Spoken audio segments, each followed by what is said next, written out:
Today we are not looking at a lesson, we are looking at lessons in excellence.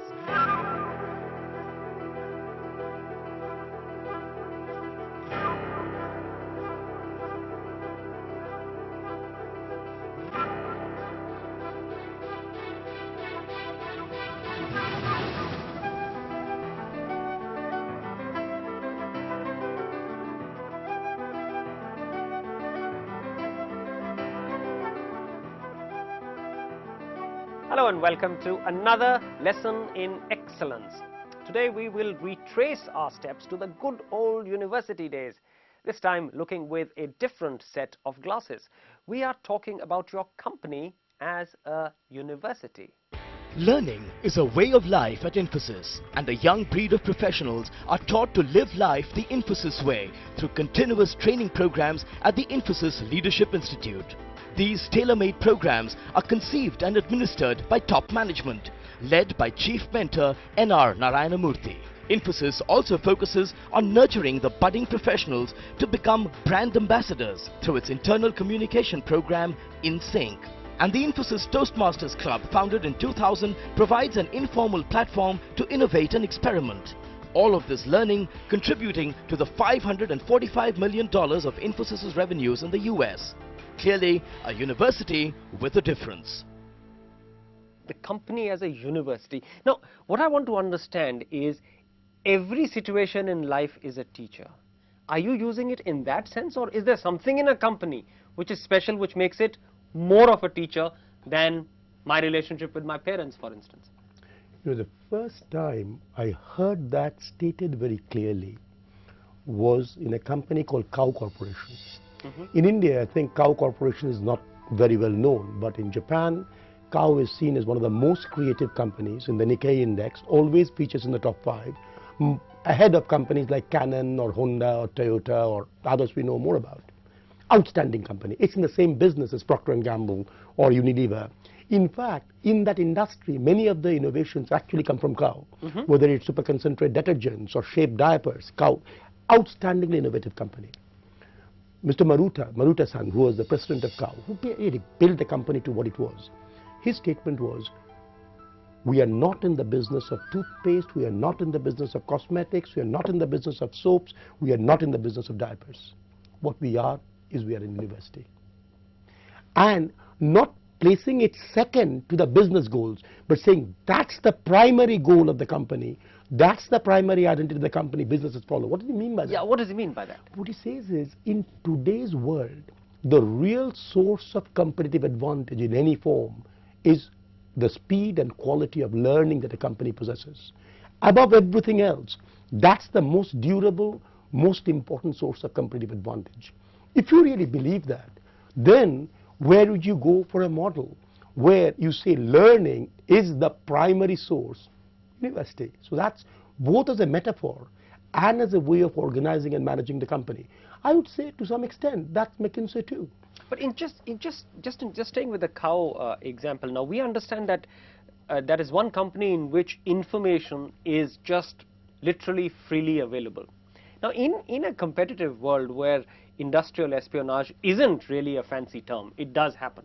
How much of information do you let out? Do you let out your cost structures? Do you let out your market shares? Do you let out your strategy for winning new markets? In Cow, any employee using any of the thousands of terminals freely spread all over the company, and when I say employee, lowest down factory employee, can check up yesterday's expense account of the president.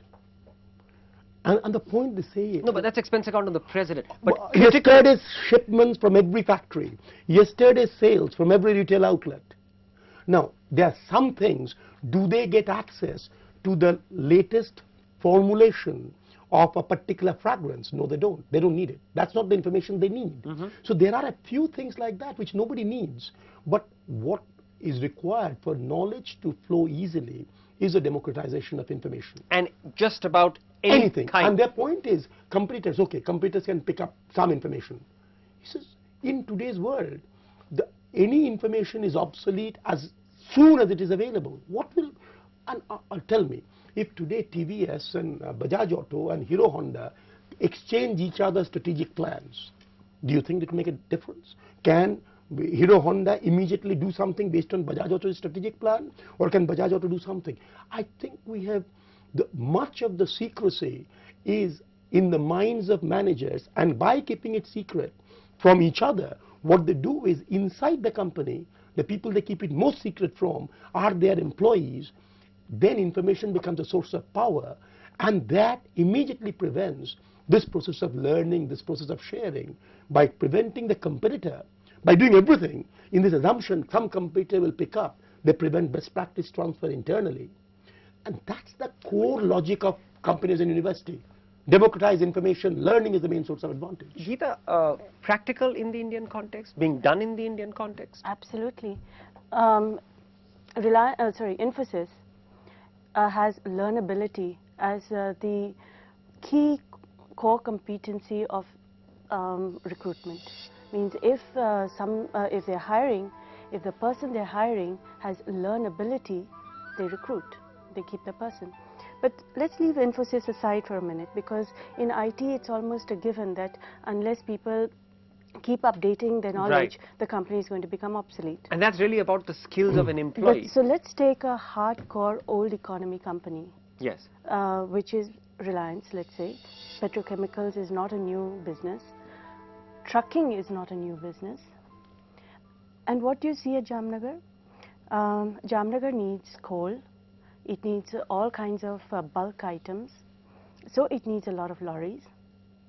And you have this one area where the truckers are brought in with their lorries, and they are taught what is the best way to unload and load. Every trucker has to go through that experience. 3 months later, there's another refresher course. Why invest in that? But that brings down operational costs, it improves efficiency, it improves motivation. So, this example that Geeta has just given, now this is the little confusion in my mind. Clear that for us. One is about learnability within the company. Company is running training programs, knowledge dispensing programs. No quarrel with that. But the other example that you gave of this democratization of information, that everything is available, going back to that Hero Honda, Bajaj Auto, TVS, Suzuki example that you gave.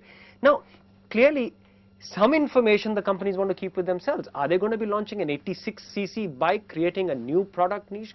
Clearly, that's not something they would like to do. Don't get me wrong. My objective is not find the most valuable confidential information that your company has and publish them in CNBC or in Economic Times. That's not my point.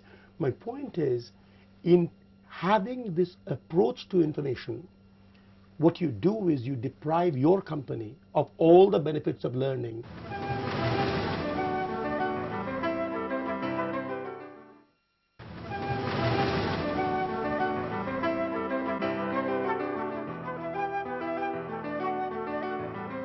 Some people would call it the good old partnership, but others call it shared destiny relationships. A shared destiny relationship with its clients, employees and stakeholders makes HDFC one of the most successful companies in India. Its 1,000 employees share a relationship of dignity, trust and mutual respect with its customers. A welcome relief from the agonizing delays in nationalized banks at a time when getting a loan was a nightmare. The turnaround time for loan disbursement was reduced to a day, helped by front desk autonomy and a culture of personalized service. Above all, it shared a new relationship with the borrower, in which the dignity of the borrower was paramount, thereby sharing its destiny with its customers. Another phrase that we see in your book is about shared destiny relationships. Now, isn't this again a very formal way of saying have a good partnership with your vendors, with your shareholders, with your employees? Or is there something more in that phrase which is beyond the good old healthy partnership? There is something much more difficult. Go to most managers, senior managers, and say, strategy. What do you think of strategy? How do you understand strategy? Even today, most people will say, Michael Porter, 5 forces framework. That is the basis of strategy. Now what does it say? You have to build power. You have to build power over your customers. You have to build power over your suppliers. You have to prevent new entrants coming in. the whole notion of strategy was based on this kind of an assumption that says there is some value that somehow happens, and the only job of strategy says, how do I keep it all for the company and prevent anybody else from stealing my pocket? Strategy was all about value appropriation. And this is why I think companies have developed the kind of reputation they have in the world today. Most people, most of your viewers, actually when they think about companies, these horrible managers. They are mean, they are petty, they are selfish. Because our concept of strategy actually made it true. My job as a company is to keep it all for myself. We know that process of that power actually reduces social welfare, actually is bad for customers. Give us an example of what you are saying. Perhaps a relationship between a company and its vendor. Whole basis of strategy was somehow create monopolies. If I create power of the supplier, I can squeeze the supplier for lower price. That was the notion. The way I get everything is transactional. Shared destiny, on the other hand, its starting point is a different management philosophy that says the world is full of value creation opportunities. If we work together, you have knowledge, I have knowledge, she has knowledge, she has other resources, you have other resources. If we can put together things, we create value. It's shared destiny is a different view of strategy that says, if I work together with you as a supplier, if I work together with her as a customer, collectively as a system, we'll create more value. The single greatest source of innovation is your customer. The next is your supplier, third is yourself. Now, if you keep that in mind, then you say it is not just a transactional issue. Much of these views of strategy comes out of economics, where much of economics, or at least the sort of equilibrium models, are transactional. It's a single transaction. That's not what business is. Business is relational. Any Indian example here? I think I'd like to give the example of Hero Honda here. Look at, Hero Cycles here. Hero Cycles. Hero Cycles. Indian managers worldwide are supposed to be really excellent because they manage chaos. We in India are chaotic. Nothing works on time. We have Indian stretchable time. Power is breaking down around us. Electricity is not there. So many reasons to give excuses on why you've not been able to deliver on time. And yet you look at Hero Cycles, and they've had a just-in-time program in the 70s, 60s, 80s, today. How have they been able to manage that without this very close relationship with vendors? A very close relationship which says that you can bring in components within an hour of their being actually needed.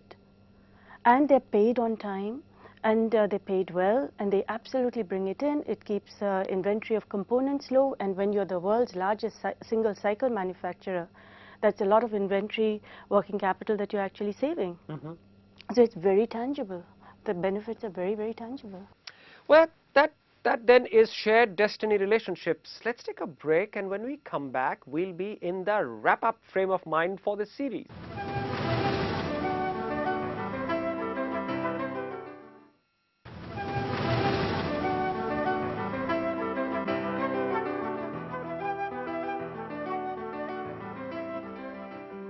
It's a difficult journey to make, often through the valley of death. And there are people who've cooked sweet and sour to get out of the chasm of uncertainty. Competition has been redefined, relationships have been reshaped, and home truths explored.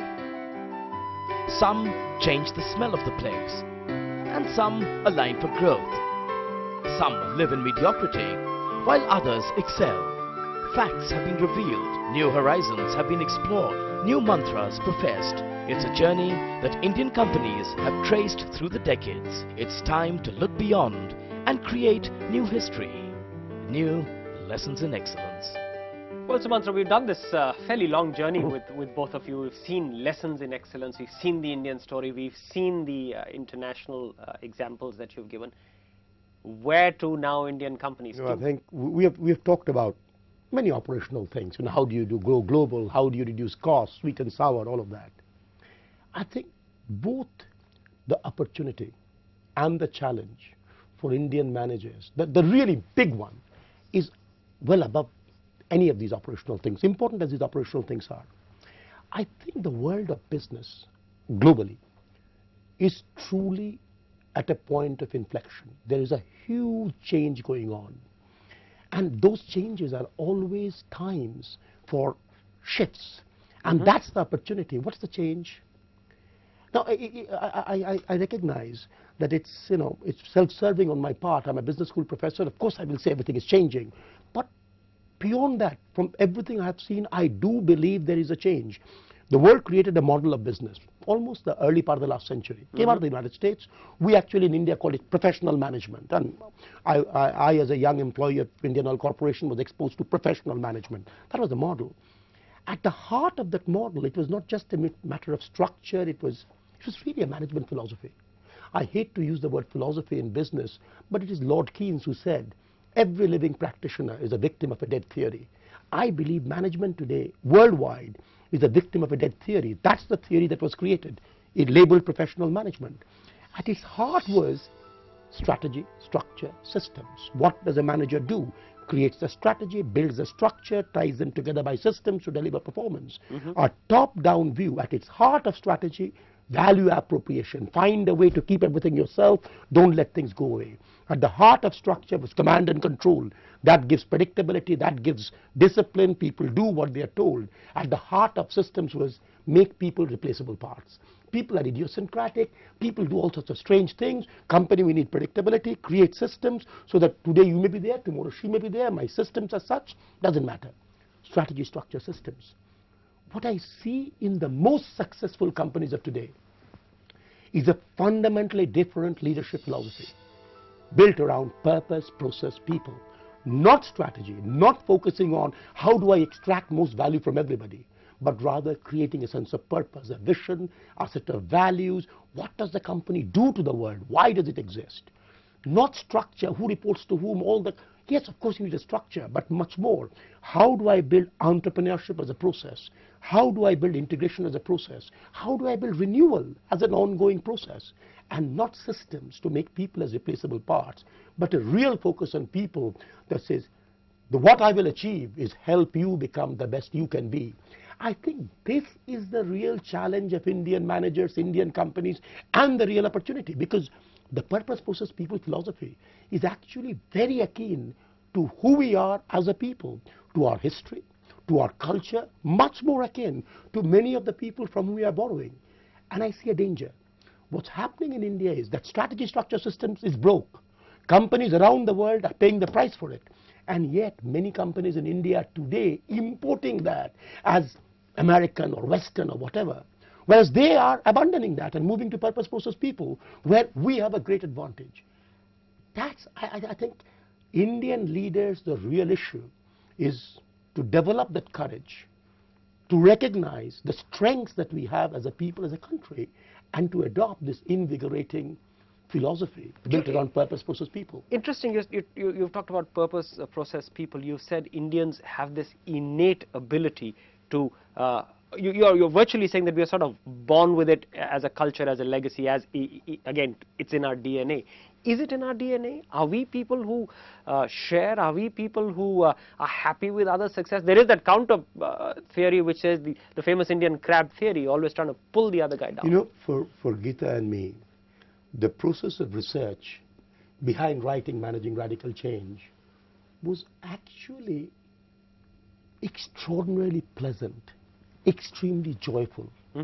At the end, I feel so pleased by what we saw. We saw Narayan Murthy in Infosys. We saw Deepak Parekh in HDFC. We saw Bindi Banga in Hindustan Lever. We talked to them. We talked to people many stages lower. Yes, all of us in the cocktail lounge or in the airport, in the plane, we talk about the Indian crab. For me, both the surprise and the joy of the research and writing the book is what we actually saw in these companies was perhaps a better illustration of this philosophy at work than I at least have seen in most international companies. Perhaps, again, being the devil's advocate here, perhaps islands of excellence, perhaps not something which is comes innately, naturally to us, perhaps not the ocean, just islands? Yes, there are dark, very dark corners in India. There are companies where people are mistreated, whose values are poor, where the whole environment of managing the environment still dominates. Many of those companies are dying. Most of them will at the end die. Creative destruction is what we are in the midst of. So the fact that they exist is not interesting, not to me. I see what is coming up. I see what is growing. I see what is going to survive and be corporate India of tomorrow. And there I say, it's a ground for enormous optimism. At the same time, just incredible challenge. Challenge, have the courage. Couldn't have better words to end this series on. Thank you very much for staying with us through this special series, Lessons in Excellence, the Indian Story. Thank you very much to the two of you for sparing so much time and effort through this series.